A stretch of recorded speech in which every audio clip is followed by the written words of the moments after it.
অভিনন্দন আপনাকে। আমরা শুনলাম যে আপনি আবারও মা হয়েছেন। বিষয়টা যদি একটু বলেন, আমরা আসলে একটা গণমাধ্যমের খবরে জানতে পেরেছি। Thank you so much. হ্যাঁ, এখন আমি ২ সন্তানের মা। একজন ছেলে, একজন মেয়ের মা। বাহ! একটু বিষয়টা যদি বলেন আসলে কিভাবে বিষয়টা আমরা কারণ গণমাধ্যমে পড়েছি দত্তক নিয়েছেন। অবশ্যই একজন যদি বলি যে বড় মনের অধিকারী অভিনেত্রী হিসেবে শিল্পীদের সাথে আপনার একটা সম্পর্ক। সেখান থেকে এই বাচ্চা দত্তক নেওয়ার বিষয়টা একটু যদি আমাদের জানান। আমি তো অনেক ভেবেচিন্তে আসলে বা কোনো পরিকল্পনা করে বিষয়টা ঘটেনি। আমি একটা জিনিসে খুব বিশ্বাস করি যে স্রষ্টা কিছু জিনিস নির্ধারণ করে রাখেন, নিজেই প্ল্যান করে রাখেন এবং সেগুলো আমি খুব মানে একদম এটা খুবই বিশ্বাস করি এই কথাটায় যে উনি উপর থেকে যেটা প্ল্যান করে রাখবেন সেটা হয়ে যাবে, সেটা আমরা চেঞ্জ করতে পারি না। সো ওভাবেই ও পরীর মতো জীবনে আমার উড়ে আসে। আমি খুবই খুশি এবং ওকে ওর জন্য আমি আসলে সবার কাছে একটাই আমার সবার কাছে একটাই চাওয়া, যাতে ওকে আমি সুন্দর মতো মানুষ করতে পারি। সেজন্য সবার আসলে আশীর্বাদ কামনা করি সবসময়। আমি জানি আমার দর্শক ভক্ত যারা আছেন তারা অবশ্যই আমাকে অ্যাপ্রিসিয়েট করেন, আমার পাশে থাকবেন, আমার বাচ্চাদের পাশে থাকবেন, বাচ্চাদেরকে ভালোবাসবেন। যেভাবে আমার ছেলেকে সবাই ভালোবাসে, অনেক ভালোবাসে আমি জানি, আমি দেখি, আমি টের পাই, সেভাবে আমার মেয়েকেও অনেক ভালোবাসবেন, এটা আমি একদম মন থেকে কামনা করি। যদি জানতেই চাই আসলে এই জিনিসটা কবে আসলে আপনার মাথায় আসে যে আসলে একটি মেয়েকে আপনি দত্তক নিচ্ছেন বা তার মা আপনি হচ্ছেন? না, আমি একদম কোনো প্ল্যান করিনি। বললাম না, কিছু প্ল্যান উপরওয়ালা থেকে নির্ধারণ করা থাকে। তো বিষয়টা ওরকমই।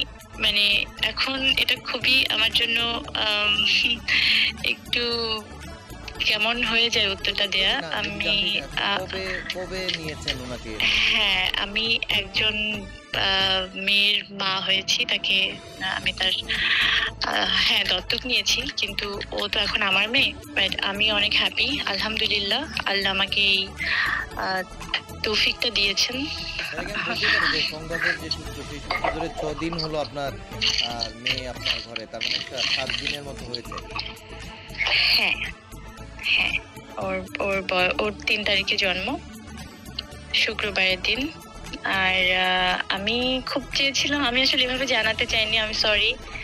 আমার মেয়ের খবর আমি সবাইকে জানাবো, আমি নিশ্চয়ই একটু ঘটা করেই জানাতাম। আমার খুবই প্ল্যান ছিল।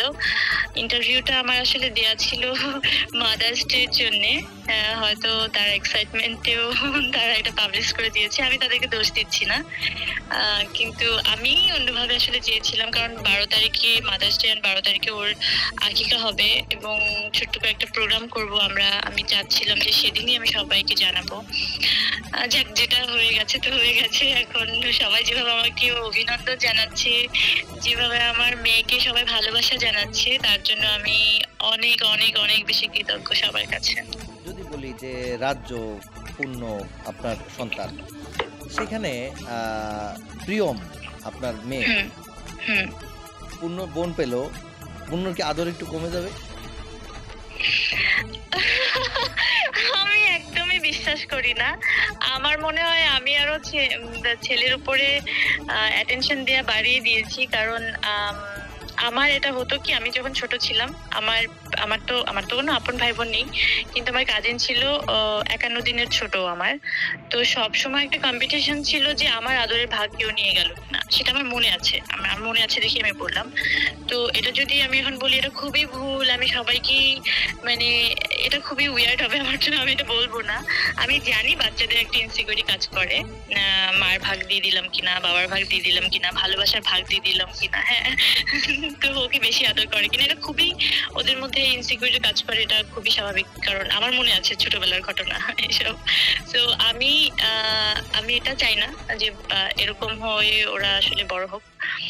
ওদের মধ্যে যে এখনকার যে বন্ডিংটা, ও তো অনেক ছোট, ও তো কতদিন মাত্র নিউবর্ন, ও তো বুঝতে পারবে না ভাই কি বা আমি ওকে কিভাবে ভালোবাসি, এটা তো বুঝতে পারবে না। ও একটু বড় হোক, ও টের পাবে। কিন্তু পূর্ণর যে ব্যাপারটা, ও কি করে, ও রীতিমতো চুমু খায় ওকে খুব আলতো করে টাচ করে, মানে ও যাতে ব্যথা না পায়, এই কেয়ারিংটা। এবং একটু, হ্যাঁ, এটা সত্যি যে একটু আহ্লাদ বেশি করে এখন। হ্যাঁ, আমার সাথে যে আহ্লাদটা ও আগে পূর্বে কখনোই করেনি, সেটা একটু বেশি, বেশি করে। হ্যাঁ, এটা খুবই একটা সত্যি, এবং আমি খুবই অবাক হই এটাতে। যখন আমি ওর কাছে যাই, ও খুবই, মানে হয় না একটু আম একটু পানির বোতল ফেলে দিল। মানে ও অ্যাটেনশন চায়। আমি তখন বুঝতে পারি। বাট ও ওকে অনেক বেশি ভালোবাসে। সেটা আমি একদমই চোখে দেখি, টের পাই। কিন্তু এজন্যে আমি যেটা করি, আমার যেটা এখন বেশি যেটা করি সেটা হচ্ছে আমার ছেলের উপরে আরো অ্যাটেনশন বাড়িয়ে দিতে হচ্ছে। প্রিয়মের জন্য কি আসলে তাকে পাওয়ার পরে কোলে নেওয়ার পরে তার জন্য কি আসলে ইনস্ট্যান্ট কোনো জিনিস চিন্তা করেছেন পরিমণি যে প্রিয়মকে আমি এমন দেখতে চাই? আমি ওকে আমি ওকে কিভাবে দেখতে চাই? অনেক স্ট্রং, অনেক সাকসেসফুল, অনেক, অনেক ভালো একটা মানুষ দেখতে চাই। অনেক মানবিক একজন মানুষ দেখতে চাই। যাতে আ এই সমাজকে, এই দুনিয়াকে আমি আরো একবার মানে প্রমাণ করতে চাই, বা দেখাতে চাই, জানাতে চাই যে একজন মা, সেও আসলে একটা সন্তানকে, মানে মেয়ে সন্তানকে বিশেষ করে তার সাকসেসফুল ক্যারিয়ার, সুন্দর জীবন, আনন্দময় জীবন এবং একজন ভালো মানুষ ডেফিনিটলি চাইলেই সেটা আসলে দেয়া সম্ভব। সেটা আমি আমি চাই এটা খুব করতে। দুজনকেই পাশে নিয়ে আমরা আসলে চাই আপনি সুখে থাকেন।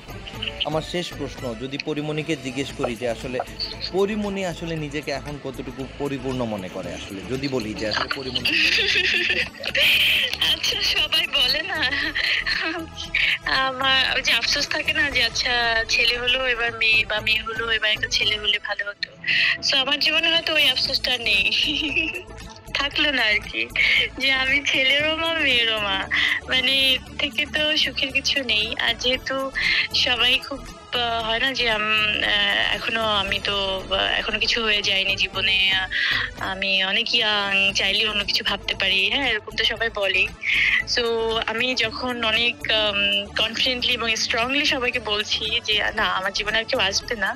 সো ওই ভালোবাসাটার ভাগও আসলে ওই অ্যাটেনশন বা ওই কেয়ার সবকিছু মিলে আমার মনে হয় আমি দুজনকে অনেক আ দারুণ করে আমি বড় করতে পারবো। সমস্ত ভালোবাসা দিয়ে, সমস্ত আদর, যত্ন সবকিছু দিয়ে আমি অনেক সুন্দর করে বড় করতে পারবো। আমার মনে হয় আমি আসলে আমি মা হিসেবে ভালোই। তো সেখান থেকে আসলে আমরা অবশ্যই দোয়া করি পূর্ণ এবং প্রিয়ম খুব সুন্দর মানুষ হোক এবং মায়ের ভালোবাসায় তারা বেড়ে উঠুক। আমরা সবাই তাদের সুন্দর, সুন্দর উজ্জ্বল ভবিষ্যৎ কামনা করি। Thank you so much. ওর জন্য দোয়া করবেন। আর আম আপনাদেরকে অনেক ধন্যবাদ যে আমাকে এত সুন্দর করে অ্যাপ্রিশিয়েট করার জন্য। আমি খুবই এটার জন্য গ্রেটফুল থাকবো সারা জীবনের জন্য।